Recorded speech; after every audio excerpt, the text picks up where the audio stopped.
Today we are going to be discussing the Geoculture from Bien Dit, Chapitre 1 et 2. So Bien Dit is the name of your French 1 book, and for the first 2 chapters we have the same geography and culture section. It's going to be on an area of France called Ile-de-France.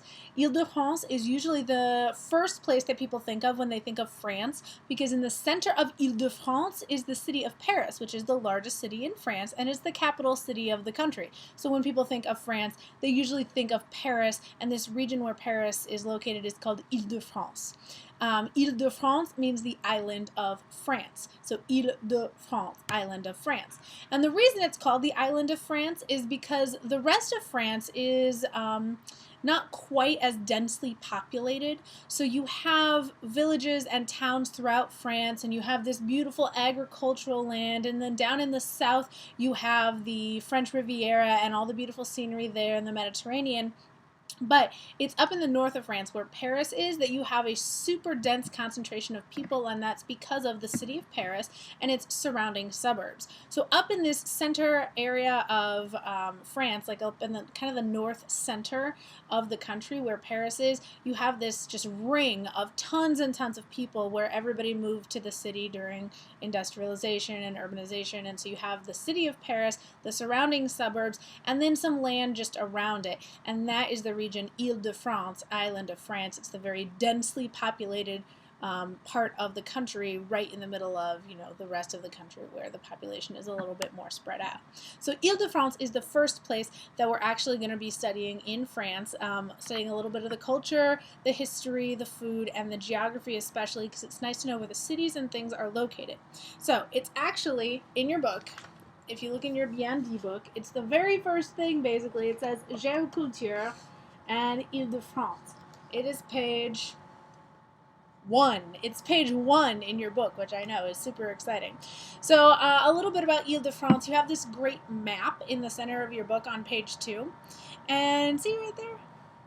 It kind of shows you some of the major cities in this area. So, of course, you've got Paris, and then you've got Mle, which is a little bit south of Paris. You've got Versailles, which is about half an hour, 40 minutes by train from Paris. And Versailles is very important because, of course, that's where the kings of France moved to after Louis XIV, Louis XIV built the Palace of Versailles.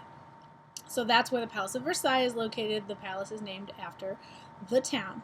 You've also got Giverny. Giverny is a little bit north of Paris, and Giverny is where Claude Monet, the very famous painter, lived, and that is where his gardens are that inspired a lot of his great works. So you've got a couple other places. Chartres, which is a little bit south of Paris, and Chartres is a very well-known town.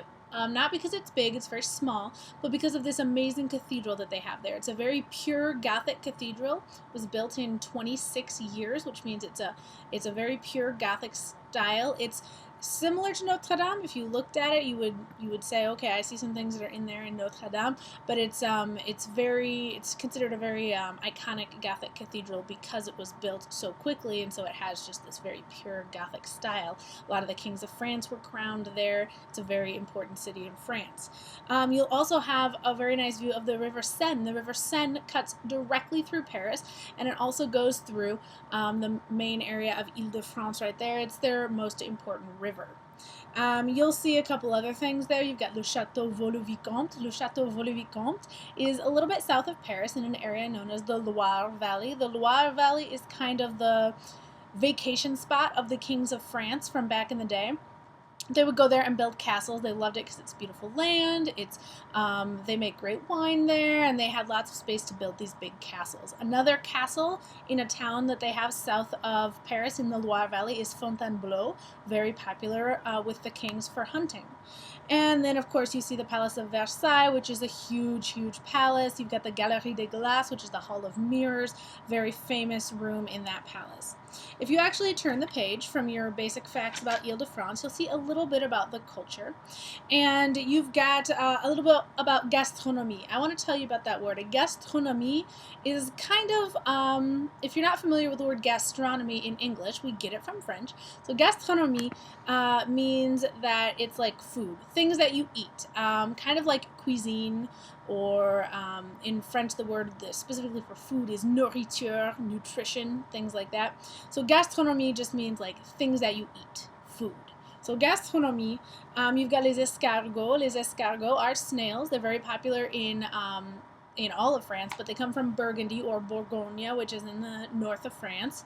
Then you've also got pâtisserie. Pâtisserie are pastries.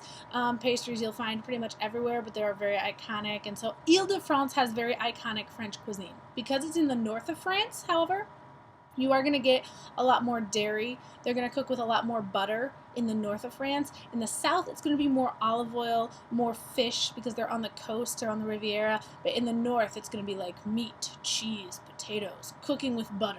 You know, it's going to be a lot richer, heavier cuisine up in the north of France, where Ile-de-France is located. So, of course, they're going to give you some iconic pastries and desserts there. They also have le brie, which is a very famous French cheese. We sell it here in America. Lots of us eat it all the time. And it comes from Meaux, which is a town in Ile-de-France, located near Paris. A couple history things there. You've got Claude Monet, as I mentioned, who lived and painted in Giverny, a town in Ile-de-France, which is a little bit north of Paris.